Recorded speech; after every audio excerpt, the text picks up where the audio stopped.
Dahil marami tayong Indian mango. Pakalat-kalat lang dito sa amin. Napakarami. Nag-isip ako ng pwedeng paggamitan sa kanya. And for today, napagkasunduan namin ng mga batutsa na gumawa ako ng ice cream. At ito ang ating gagamitin. Indian mango. Siya ang aking little helper. Not so little. Tapos, after ganyan, ipapadaanin ko na rin siya sa food processor para mag-hino siya. Smell naman dyan and everything. Nagamit lang po tayo dito ng isang kondensada na na-chill na siya. At isang condensed milk para hindi na tayo mag-add ng ibang sweetener.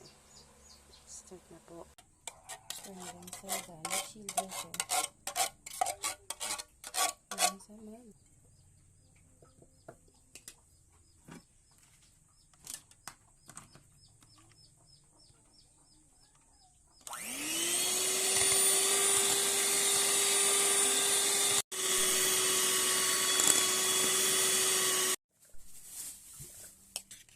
Indian mango.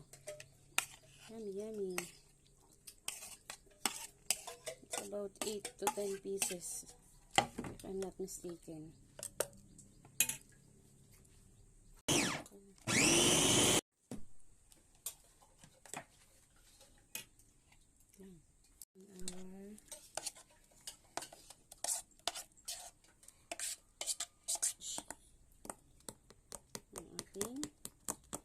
Ice cream.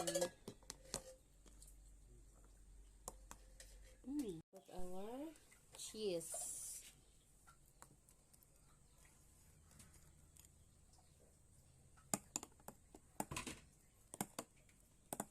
Okay na. Sa ating lagyan. Sa ating ng i-freezer.